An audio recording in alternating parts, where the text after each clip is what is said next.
Welcome to Green and Red, scrappy politics for scrappy people. A regular podcast on radical, environmental and anti-capitalist politics. Brought to you by Bob Bazanko and Scott Parkin.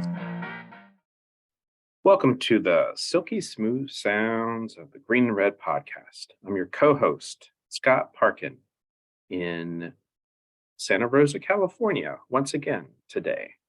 And as always, I am joined by Bob Bazanko, once again in Niles, Ohio. Looking forward to talking about something we haven't talked about in a while. We're going to go back to Ukraine and give an update on that, since we started out by doing a lot of stuff on that. We have a great Ukraine playlist, but it's been a while, hasn't it? It's been a minute, as the kids say. Yeah, it's been a sec. It's been a sec. We did a number of shows. I believe we called it our Ukraine War Seminar last year. That's right. And I think we've done some highlights. You may have heard us talk about it on Scrappy Sunday, and we always have something nice to say about Biden as far as like the war goes and all of that sort of stuff. But we thought we would do a sort of update, dedicated episode to the war in Ukraine. And partially we do this because we're growing increasingly concerned about the war. It seems to be moving into this forever war sort of situation when we just ended another forever war.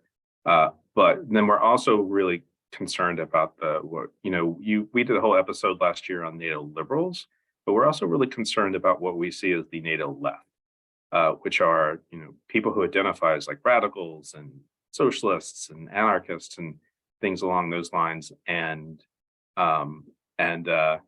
support the U.S. empire, giving money to the Ukrainians, giving weapons to the Ukrainians, a number of other countries giving, aid and comfort to the Ukrainians to kind of just perpetuate the war for, a variety of reasons, mostly to wound Russia and just, bleed them out as long as they can. So we thought we would, do a little revisit of this issue.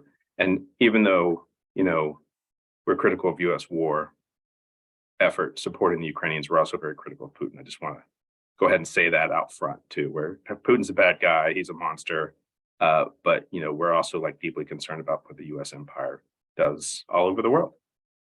Yeah, I think that's really the crucial piece, which we've seen since February of 2022 when the war began, right?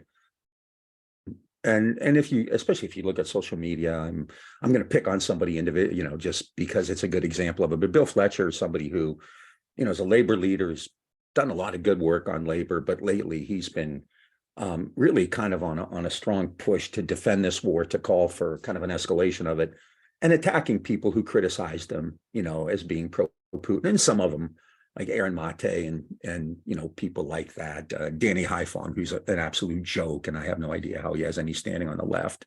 These people really are kind of pro-Russia, and they claim that Russia had nothing to do with the war. And we talked about that early on. To ignore the role of NATO and the expansion of NATO, and this is it's ahistorical and it's incorrect. And then on the left, you have a lot of people saying, well, Ukraine's full of Nazis, which is true, and we talked about that from the 2014 coup onward. But at the same time, like pretty much there's Nazis all over Europe, and it's not like Russia is a beacon of liberalism. So, we do believe that Putin started the war with an invasion, and a lot of things, like a lot of times they'll attack people, like Noam Chomsky or whoever, and say, well, they're like, none of those people. Medea Benjamin, who was on the show, reasonable people know that it was Putin's responsibility, but to ignore the role of NATO and the West in trying to isolate Russia is it's ahistorical, and it's politically, immature, actually. So we do want to get that out of the way up front. First, I think we're just going to talk a little bit about the current state of the war, not in any kind of detail, because I think if you look at the news, you understand it. But there's still a lot of cheerleading in the war. Just in the last day or two, an article in The Economist, was full of like talons and dripping blood, talking about, raining fire on Russia and how the Ukrainians are all set for this offensive. But, if you look a little bit deeper, that's clearly not the case. In fact, in the U.S. intelligence document that was leaked, which I assume came from those leaks, what was that, a month or two ago, the big leak from the Department of Defense with that Teixeira guy or whatever. But Jack Teixeira. Jack Teixeira, yeah, not Roy Teixeira. not Roy Teixeira, who's just as reprehensible in a different way. But there was an article in Reuters based on these documents, and it said that already 360,000 Ukrainian and Russian casualties were already, they'd already suffered 360,000 casualties, and that's in like 16 months. Now, these are U.S. intelligence documents, which I suspect are legit. The numbers, who knows, but U.S. intelligence said Russia's grinding campaign of attrition in the Donbas region is likely headed toward a stalemate, thwarting Moscow's goal to capture the entire region in 2023. Now, that's not bad news or anything like that. However, I think what a lot of people, including these NATO lefties, are missing is that this has come at, it's just a catastrophic cost, right? Russia, according to these U.S. estimates, has 190 to 225,000 casualties and 35 to 43,000 killed. Now, that's in about 16 months. In the entire Vietnam War, the United States lost about 58,000 killed, right? Had 58,000 killed. That's in, 10 years, right? Or heavy fighting for like 8 or 9 years in Vietnam. And so you've almost reached that now, and you probably will in a year and a half. Ukraine has had about 125 or 30,000 casualties, including 15 to 18,000 killed. So you're looking at a total of maybe 55 to 60,000 deaths. These are younger people for the most part. Most of them are conscript. In Russia, especially, you have like the Wagner group, which is getting people out of prisons and taking people from kind of the exterior regions, people who don't have connections. There are connected people in Russia who are kind of getting their kids out of the country now for fear of having to fight. And I think, as leftists, it's just decent humans. We should not be pimping for a war that's caused this kind of bloodshed. In addition to that, just on the material side, the Russians have lost 2,000 tanks, destroyed 3,900 armored personnel carriers. Ukraine has lost about 500 tanks, over 1,000 armored personnel carriers. So it's come at a huge cost. And, I think any discussion of the war has to start with that the cost has been catastrophic. And, to call for an extended war, to call for an escalated war, which is what you're doing right now, and to specifically say negotiations are a bad idea, if you call for negotiations, you're pro-Putin, is just ghoulish, I think, because you're essentially saying, I'm sitting here in the United States, I'm a lefty, I'm a well-known labor leader, I'm on Twitter, and I'm gonna, demand that the U.S. not negotiate and that we go all in. And to do that, knowing that you're going to see just incredibly huge numbers of young people killed and civilians slaughtered and maimed and, knocked out, their houses are destroyed, their hospitals are being destroyed, is utterly irresponsible. And it's time to negotiate an end to this war. It's time for peace. Yep. The other thing that we wanted to touch on today is around military budgets. There's been a lot of news recently about the debt ceiling deal and we're going to talk a little bit more about this at the end. But then with the debt ceiling deal, the federal discretionary budget has been frozen at roughly the previous year's level. The one part of the federal discretionary budget which is going to grow and which is exempt from the freeze is the Pentagon and related spending on nuclear weapons at the Department of Energy. The military spending has been set at $886 billion, which is the amount requested by the Biden administration for fiscal year for FY 2024. This is a historic high, hundreds of billions of dollars more than at the peak of the Korean or Vietnam wars or the height of the Cold War, adjusted, if you adjust for inflation. And then,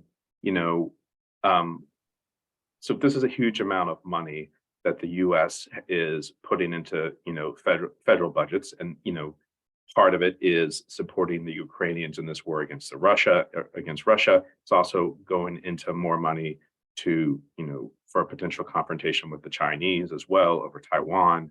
I'm kind of curious where the NATO left is going to land on that. But the U.S. has the largest military, spends more money than it. Well, the U.S. doesn't have the largest military in terms of numbers, but it spends the most money. Like, for example, the U.S. spends 3 times as much on the military than China does. And 10 times more than Russia. And 10 times more than Russia. The nuclear stockpile is, 13 times for China, it's 13 times as large as China's. Something equivalent to that for Russia as well. No, actually, Russia has about an equal level, but the status of their arsenal is not nearly as strong as the U.S., and they don't have the same kind of capacity, launchers, things like that. They do have numbers, which is kind of the wild card in all this, right? The kind of possibility of a nuclear exchange. Right. So basically, we keep putting money into military budgets. We're freezing budgets to be spent on domestic programs, housing, healthcare, environmental protection.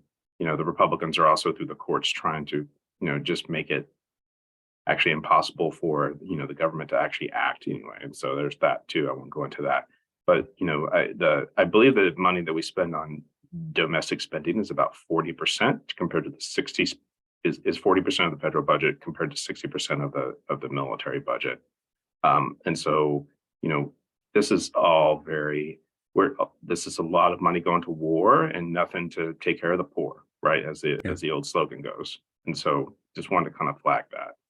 Yeah, the Council on Foreign Relations, which is, if you don't know anything about it, like about as establishment as you can get. This is a group of, kind of the wise old men of foreign policy, including people in the old days like George Kennan and the centenarian Henry Kissinger. Pat Robertson just died, so maybe Kissinger is next, although he probably has a better deal with the devil than Robertson did. But the CFR has been.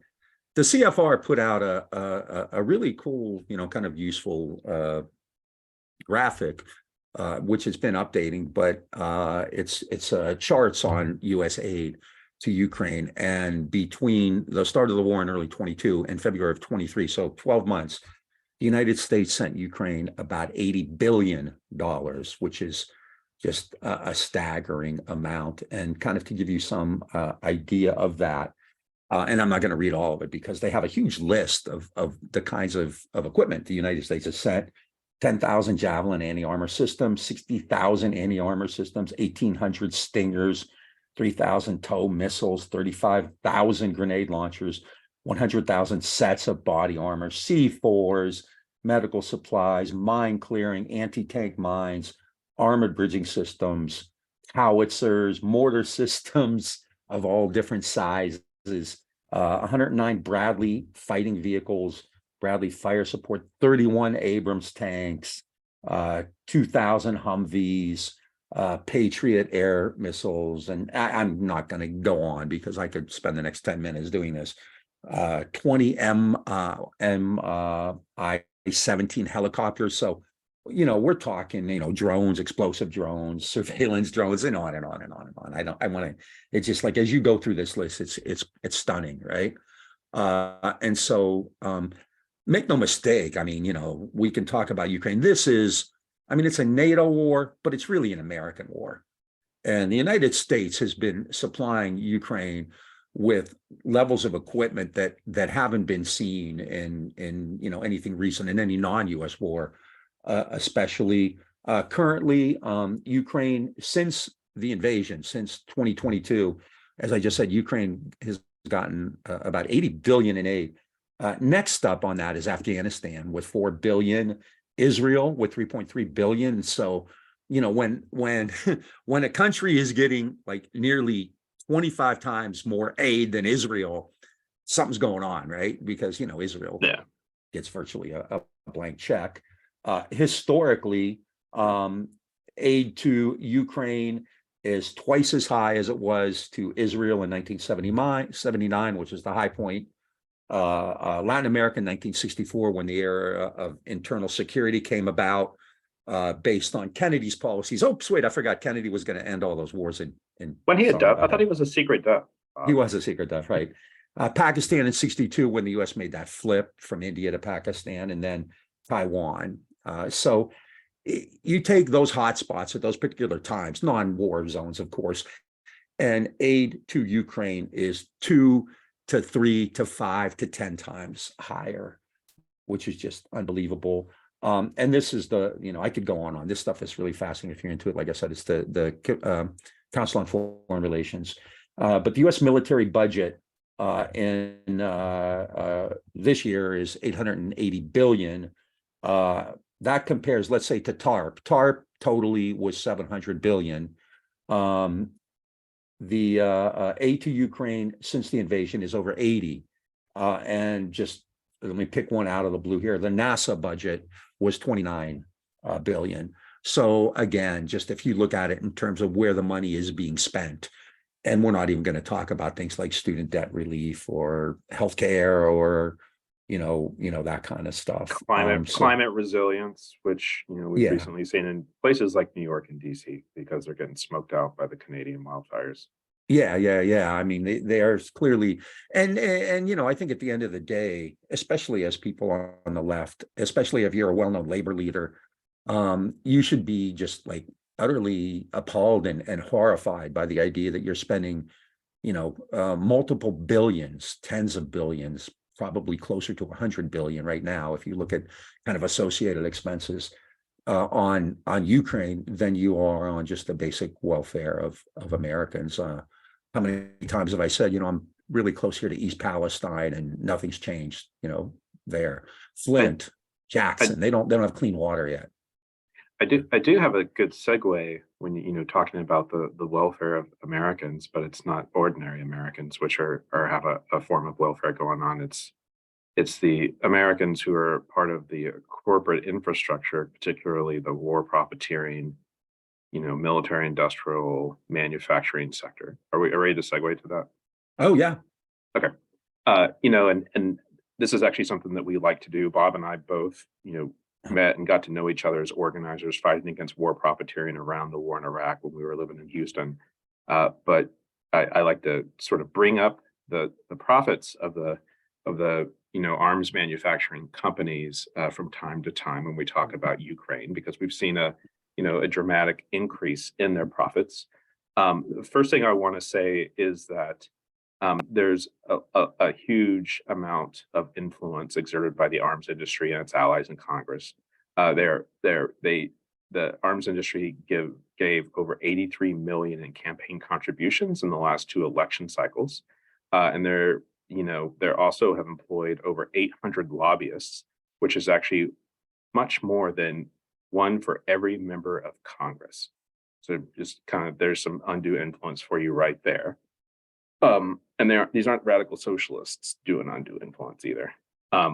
Northrop Grumman, and that had at the end of March announced a gross profit for the previous 12 months of $7.6 billion, which was a 2.5% increase over 1 year. So then you also have Lockheed Martin, whose net earnings in 2022 were $5.7 billion, which was a increase from the year before from 5.6 billion. So it was about 100. I'm getting my math all messed up. Sorry. It's about $100 million profit increase. And then General Dynamics, based in Fort Worth, Texas, had a net income at the end of March that was $3.4 billion, which was like a almost 3.5% increase over 1 year. And then you have Raytheon, who is the big winner in 2023, who had a gross profit of $14 billion, which was almost a 9% increase over 1 year. And so we're looking at like some serious wins for the arms manufacturing sector. People talk about welfare. They talk about, student debt relief, or, I actually think one of the things that they were fighting over in the debt ceiling talks were it's like food stamps, right? So that people could eat. Yet, we're given huge amounts of money these arms manufacturers to help fuel the war in Ukraine and fuel a potential war in East Asia. And so just to put that out there, we last year we talked with our friend Bill Hartung a lot about the arms manufacturers and also Pratap Chatterjee about corporations. And Pratap Chatterjee about corporations. Yeah. Probably should have one or both of them on again sometime soon to talk about this a little bit more. But just like the corporate welfare going on here is just out of control. Yeah, and that's why I think when people who identify as leftist or anti-imperialist or whatever are promoting this war and attacking people who are calling for negotiations, it's particularly kind of gruesome to me. And remember, before, in the very first show we ever did, before the war even began, we were reading tweets from like Raytheon and General Dynamics officers who were talking about the potential for profit, if Russia invades Ukraine. Well, there was also some calls with their investors about how they got leaked, about how they were actually quite excited about the prospects of war in different parts of the world in 2022. Well, I mean, going back even further, I mean, the military-industrial complex, had a lobbying group to expand NATO from the early 90s onward. They were, big actors in that. And to keep in mind, once again, Putin invaded, and we're aware of that, which is a violation of international law. That's clear cut, right? But you can't simply begin analyzing something on the day it began. You have to kind of look at that larger context. NATO now has 31 countries in it. Russia is, you talk about isolated and contained. When you're surrounded by a hostile alliance of 31 countries, and I think I hate to invoke the likes of Kissinger, but it's not just him. Robert McNamara said it. George Kennan said it when he was alive. Bill Clinton and others have said it. Pretty much anyone involved, Baker and the elder Bush have said it. Anyone involved in U.S. policymaking in the early 90s has said that was a huge negotiating point, when the Soviet Union fell apart, that every Russian was concerned with the expansion of NATO and being kind of, encircled by this hostile group. And now Ukraine is probably going to be put into NATO at some point. So, as our friend Clinton Fernandez likes to talk about, and we've talked about this with Andy Basevich and others too, is this concept of strategic empathy. You don't have to agree with anything Putin or Russia does. That's fine. But you have to understand countries have legitimate national interest, even if you don't like them, and they're going to act in that regard. And, whether that became the final straw in making Putin go into Ukraine, I don't know. But even if it wasn't, to suggest that that's not a factor and it's irrelevant is utterly, you betray like not knowing anything about this, and at the same time, the kind of the pro-Russian group, they're nuts too, whether it be Aaron Mate or Danny Haiphong or on the right, when it's ironic, right? When you have people like Marjorie Taylor Greene and Matt Gaetz, like sounding like, peaceniks or whatever. I mean, their only concern is Trump, right? Trump's pro-Russia, so they're going to be pro-Russia and, whatever. And so I think, all of those are really big factors. And there's clearly huge profit to be made in this. And, it's Americans aren't dying in it. Americans aren't involved. And so, it's a lot easier to continue to pimp for this war, but people on the left shouldn't be doing that. So unless, I don't know, did you have anything else you wanted to say about that? Because I think, we don't want to, go on forever and ever because, we could talk about this for 10 hours, but I think a lot of people's minds are pretty made up. But I think it is important to kind of revisit it, and to talk about what's happening today. Oh, I thought you were going to say something. I guess, what the key issue here today, as we speak in June of 2023, is that the time is long overdue for some kind of serious negotiations. And for those of you who think that this is a pro-Russian position, within a couple months of the war, the Israeli president at the time, Naftali Bennett, was in talks with Zelensky and Putin about negotiations. And the U.S. and the U.S. especially came in and monkey wrenched that whole thing. So there's been an awareness, and there have been efforts to negotiate. And Zelensky, is kind of playing a double game. I mean, he's clearly using this to to go to Goldman Sachs and to go to American corporations and BlackRock and all these companies to get more investment in Ukraine. But at the same time, Zelensky is also kind of occasionally pissing off the United States by talking to people about negotiations and showing a willingness to discuss that. And I think that that's really crucial at this point. And, I get particularly angry when the likes of, Bill Fletcher, to pick on him again, although there are many others, and generally, I think he's a smart guy who does a lot of good work on labor, but this isn't exactly his wheelhouse either. But I think to denigrate the idea that negotiations are important is just horrific. And who else says that? Who else thinks that negotiations are important? Well, the guy I keep going back to, people probably think I'm like a fan of his. Well, I kind of am, but not for. I think you endorsed him for president. You endorsed him for president. I did. I'm starting the Mark Milley for draft campaign for president, right? But Mark Milley is the chair of the Joint Chiefs of Staff. He's a militarist, no doubt about it. But Mark Milley last November said that negotiations were necessary, and he caught like a firestorm in DC. He kind of walked it back, but then in February he said the same thing. And it's not like a surrender. Basically, his argument is that Russia's not going to win the war, and I think he's right. I mean, I don't think anybody really anybody who understands it believes that Russia is going to somehow win this war. It's not gonna, but neither is Ukraine. And the situation right now is a stalemate. Now, stalemate doesn't mean one side doesn't have a slight advantage of the other. Stalemate means that there's no end in sight. And Milley in February said that neither side is going to win.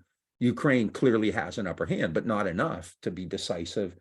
And in February of 2023, Milley, the chair of the Joint Chiefs of Staff, who whether you like him or not, knows a little bit about this, well-versed in military history, chair of the Joint Chiefs of Staff, ironically, a Donald Trump appointee, which I think is hilarious because Trump despises him as much as anybody, right?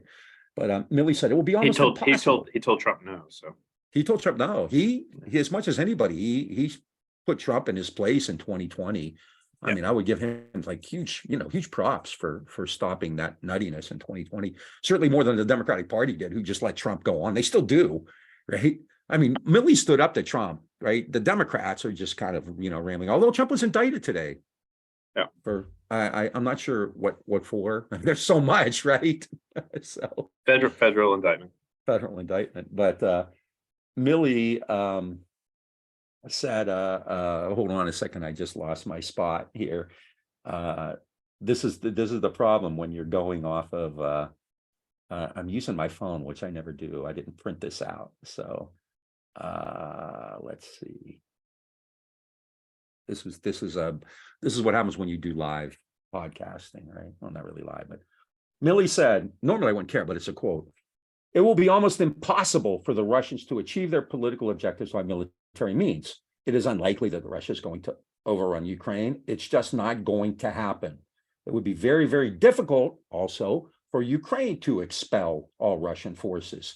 It's extraordinarily difficult, and it would require essentially the collapse of the Russian military, all right? Based on that analysis, which is not terribly profound or, it's not really that far out there, Milley said negotiations are essential. And I think that's crucial. And to kind of back that up, were you going to? No, I have something to say, but you should finish first. Well, I was just going to actually kind of talk. It's not just Milley, the RAND Corporation, which, again, if you're familiar with that, RAND simply stands for Research and Development. It's a think tank put together, I don't know, like in the 40s, 50s or 60s. I can't remember the exact date, which does a lot of studies. It's not a government agency per se, but there's a lot of back and forth between the government and RAND. And, it's done something in Vietnam. It did some great stuff, which really kind of showed the true nature of the war. And RAND called for negotiations and said the war isn't going well. And then recently, one of the directors of RAND, not RAND, that's you. I don't know what the who's a former Obama official too. Former Obama official wrote a long piece in Foreign Affairs. And Foreign Affairs, the great historian William Outman Williams called Foreign Affairs the house and garden of the foreign policy establishment. The homes and garden of the foreign policy establishment is like their official journal. But Samuel Sharap, I think that's it, CHARAP, recently, just like in the last few days, put on an article called An Unwinnable War, which I think is, and I'm not sure if it's a freebie on their website or not, but if it is, you should definitely check it out. Because this is not, we'll put it in the show. We'll put it in the show. yeah, this is not Scott and Bob, these two like kind of crazy, scrappy leftists out there. This is a guy who wears Brooks Brothers suits, which I would too if I could afford them, but it's a little bit out of my pay grade. Works for the same, think tank that employed Kissinger, for example. Yeah, which I've never done that either. So, and I probably won't. Yeah, right. But it's a really good piece, and basically the nuts and bolts of it, to kind of take a long article and cut it down, is that Ukraine and Russia are both strong enough, and this is basically what we've been saying for a year now, right? Ukraine and Russia are both strong enough to prevent the other from gaining a military victory, but neither are strong enough to dislodge the other from the territory already controlled. Neither is damaged enough to quit fighting, and there's a real risk of ratcheting up the war, right? Even if Russia can't win, and I don't think it can cause great damage. Ukraine has tons of equipment, but as we've seen, it's already had significant losses, as has Russia. Russia's dug in. Russia, despite all these media claims of manpower issues, really doesn't have a manpower shortage. It's been alleviated. It's not a critical shortage. Like I said, they have the Wagner Group, which I'm not sure what the actual disposition of Wagner forces compared to regular forces are, but they have a draft. They're replenishing their losses, and their losses are huge. Absolutely. I mean, 35 to 40,000 in a year. What I was going to say earlier too is that when the Russians invaded, the Biden administration really touted this sort of mother of all sanctions on Russia, and that was like a big part of the story early on. But part of it is, and this is part of what we talked about with Pratap Chatterjee last year, is that that affects U.S. trade with Russia, that impacts like NATO nations' trade with Russia, but like a lot of the rest of the world, the sort of other global majority countries, actually, including ones that we thought were more allied with the U.S., continue to do business with the Russians, and so that the sort of sanctions war that the U.S. launched against Russia is actually not had as big an impact as they had expected either. But so now the U.S. is just trying to compensate by feeding more money and weapons into Ukraine. And that's something that's also, you bring up a really good point, because we've talked about this for about a year, and we talked about this with Prothop, especially. I remember, at length last year. The United States and the media, I think, want you to believe that this is a global crusade against this horrific Russian invasion. The reality is that outside of Europe, the United States doesn't actually have widespread support. And if you look at some of the biggest countries in the world, India, China, the Saudis, Indonesia, Mexico, yeah, they're either neutral or they're continuing to trade with the Russians. This is a whole nother story, but it has also spurred on new regional economic arrangements. I'm not sure. I've always been kind of dismissive of the de-dollarization argument, and I still don't think it's imminent, but it's clearly more realistic today than it's been in forever, really, since in the post-war era. There's talk of Lula getting together with some of the other Latin countries to create a new trade bloc with their own currencies.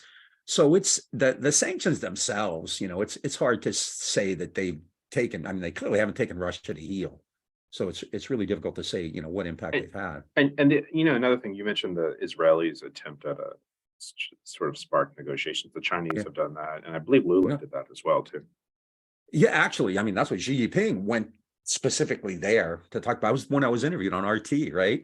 And the United States just dismissed that and said it's a ruse. But if you look at the world outside of really the NATO countries, the Chinese really have the diplomatic offensive right now, undoubtedly, right? Yeah. I mean, I think the rest of the world sees the United States as a bellicose, aggressive country, which it is, right? So, and I think we can finish by talking again, because I think it's really critically important about the role that Ukraine's spending has had on America, because we're not spending that here. But you can't argue that this has enhanced America's global position either. When earlier I was talking about charts and the CFR, but another one here is, the aid that's come, because the United States is trying to present this as a global crusade. The United States has sent over 80 billion to Ukraine. The EU collectively has sent about 30. And then after that, the UK, Germany, Japan, so on, they're all, negligible amounts of money. UK a little bit more, but for the most part, this is a US enterprise. It's a proxy war. And, I still don't know what the overall purpose is. I mean, clearly it wants to damage Russia, but there's clearly more involved in it. The last thing I want to say, because I want to talk a little bit about that kind of global situation. I don't know if you want to say anything, but the one thing I do want to say is there was recently a study by the CSIS, the Center of Strategic and International Studies, I believe, and it studied post-World War II. It studied interstate wars between two countries, not like, regional wars or whatever. And it said that most end within, I forget, 25% or something like that end within 6 months, and so many percent ends within a year. But when interstate wars go on for more than a year, they're likely to go on for a decade. Right. So you're looking at potentially 8 or 9 more years of this, which is kind of what a lot of people were saying when it began, right? And we've had people like Andy Basovich on it. If you don't want to listen to scrappy leftist, he's a colonel, right? Mark Milley said there's no end in sight. And so I tend to take them a little bit more seriously than lefties pontificating on social media. But there are clearly limits to escalation.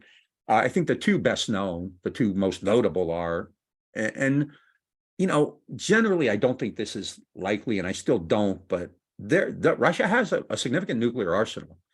And that doesn't mean they're going to launch an ICBM at New York. They're not going to do that.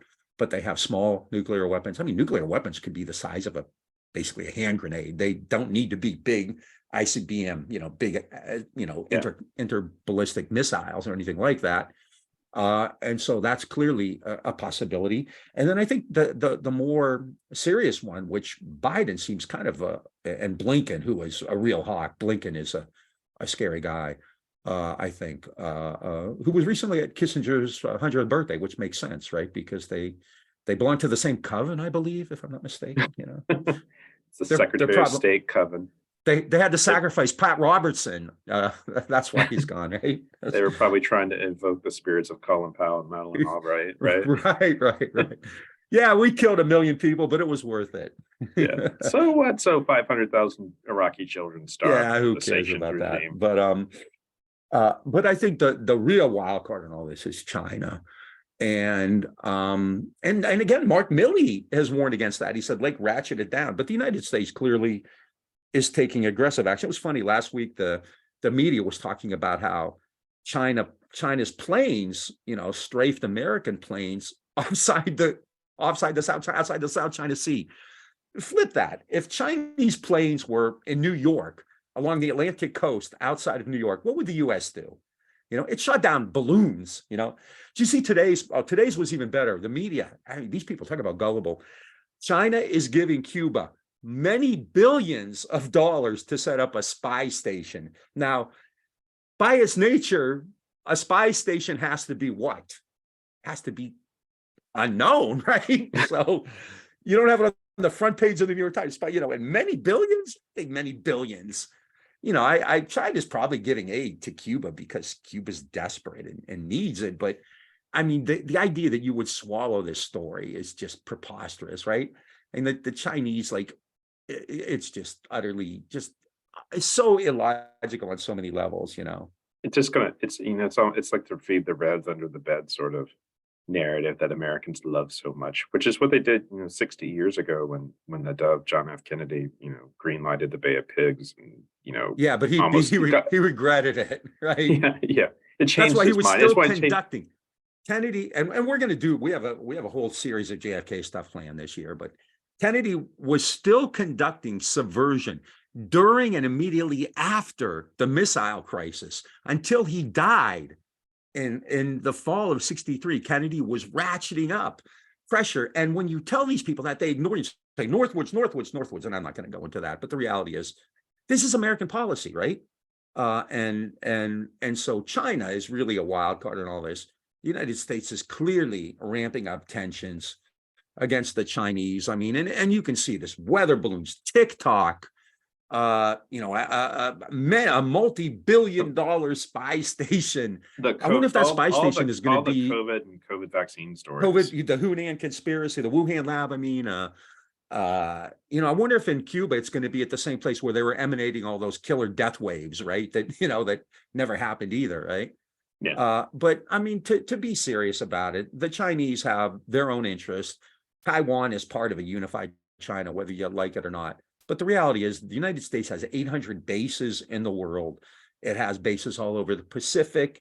It's allied with countries all over the Pacific. Taiwan is recognized globally as part of one China. The Chinese have actually been pretty discreet about their support of Russia.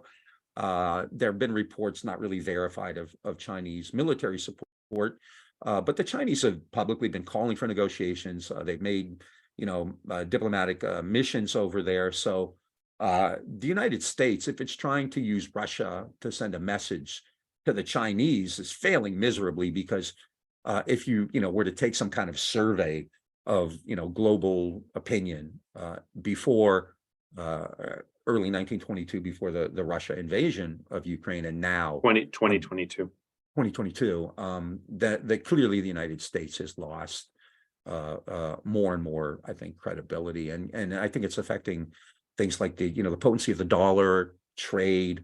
It's just I don't see anything good that's come out of this, other than for General Dynamics and Boeing and Raytheon and all these companies. They've clearly profited from it. The Democrats and the Republicans donor class, right, which includes those execs and PACs with those associated with the industry. The sector. Yeah, it's also interesting to see, like, the Republican Party, because you have some of these people who are kind of pretending they're dovish, but if you look at the old Republican establishment, they're all in on this as well. There's not a lick of difference between, like, the McConnell types, the less insane Republican senators, I guess you'd call them, and the Democratic Party. And even among the Democrats, I mean, Bernie Sanders is all in. I think the Squad has been voting for military budgets. There's just not a lot of resistance at that level. Although ironically, you're getting it from Mark Milley and Rand and Council on Foreign Relations and Foreign Affairs, and these kind of pillars of the establishment. And so, it's worth noting. Yeah, I've said this a couple of times. Reading this biography of Frank Church, there was this element of the Senate in 1968. 1969, which opposed the war in Vietnam, which actually got legislation passed. It was never signed by Nixon, to limit military budgets to sort of monkey wrench the war in Vietnam. And we don't live in that reality in the present, probably not for a long time. And when we see the left, what's considered to be the left of the Senate, supporting things like this, and probably because it's politics, because they don't want to be seen as pro-Putin or whatever. It's just a hard, grim time. Like, yeah. So if you're out there, and I do want to say that the one element, the one development that does lift my spirit a little bit is the amount of street protests we see in Western Europe opposing the war. Whether it's in Prague or Italy or France or Germany, there is a population in European countries, not the U.S., but in European countries, which do realize that they're suffering, at the table, right? The price of gas is up, the price of food is up. It's all like very, there's refugees like streaming into Western Europe from Ukraine. And so, it is good to see that there is some element of a social movement which is speaking out against this in large numbers. That's in their backyard. I mean, right. They had catastrophic heating bills last winter. If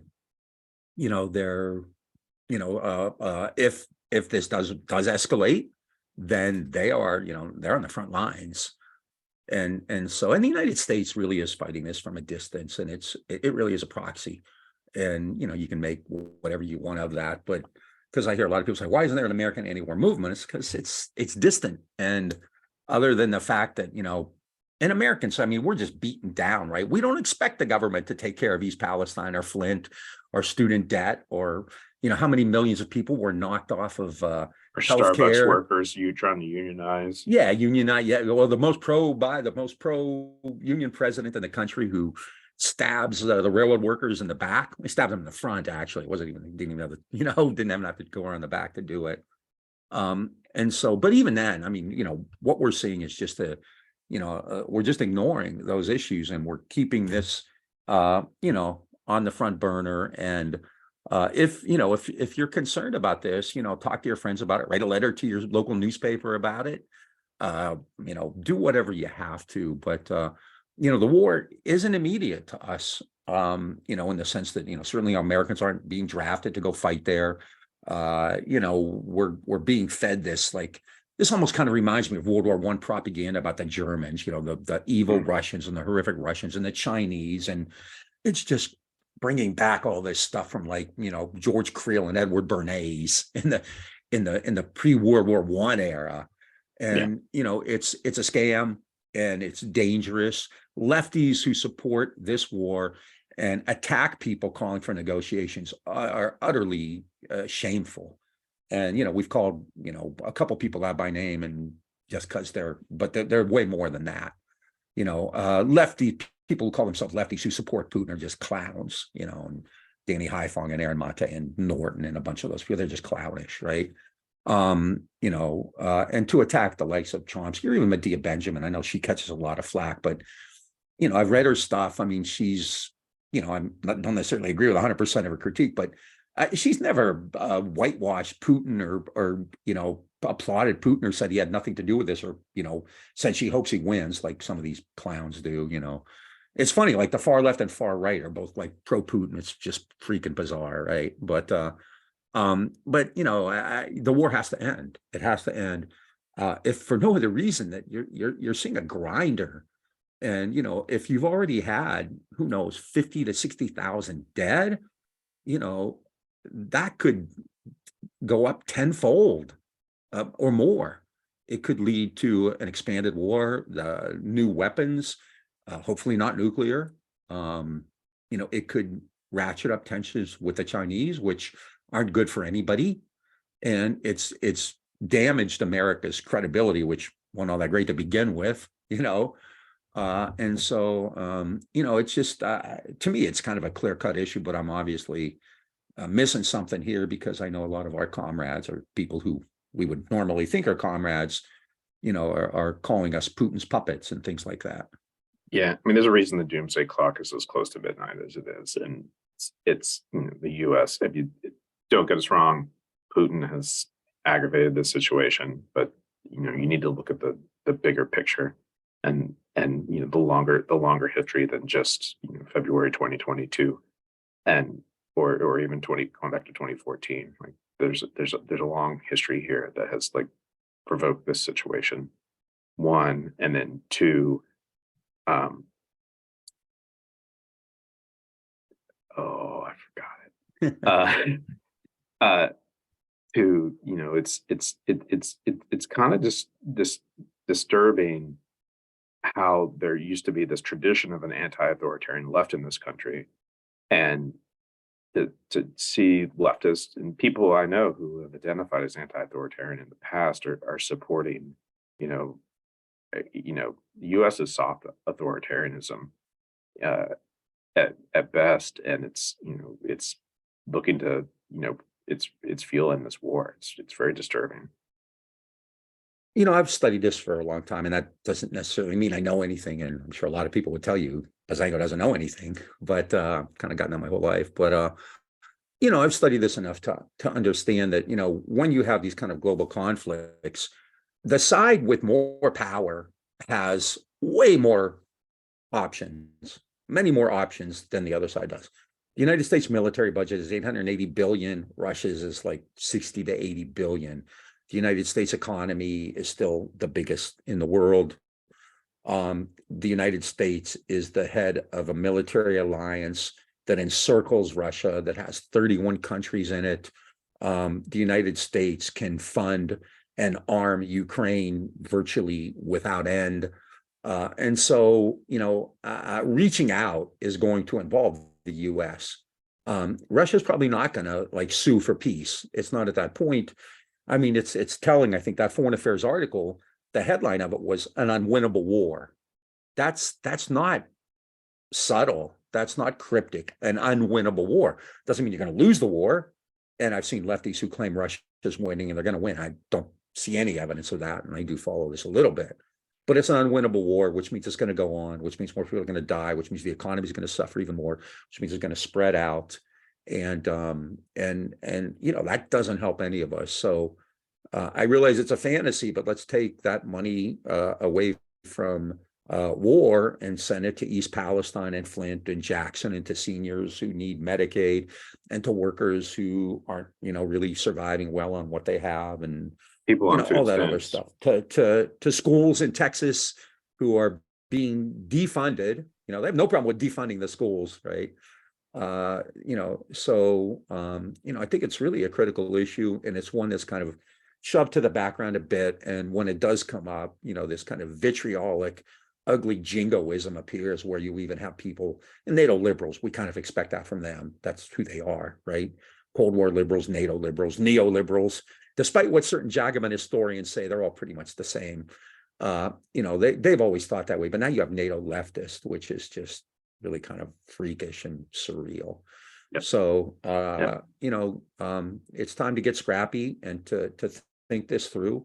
And if you think that, negotiating makes you pro-Putin, then I don't really know what to say.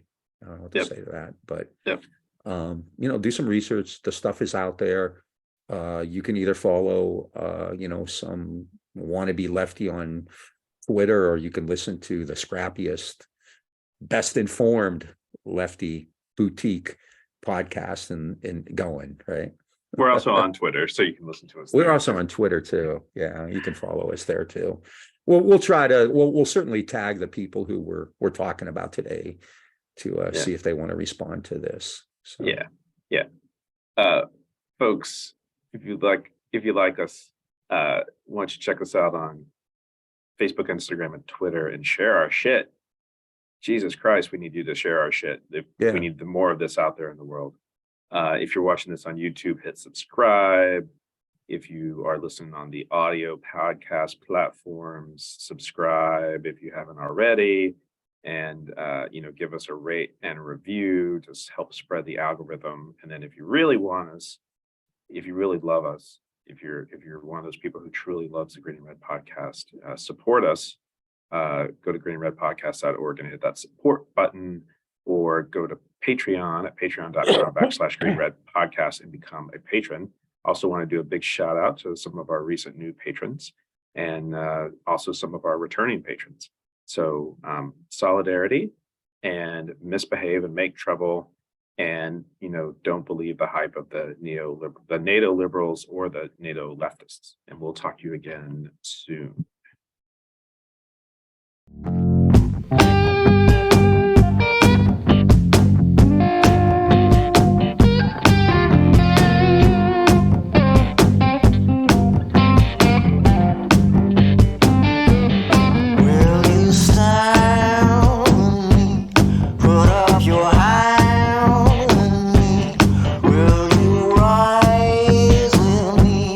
Peace and harmony.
and America, Asia and Africa, Europe in the middle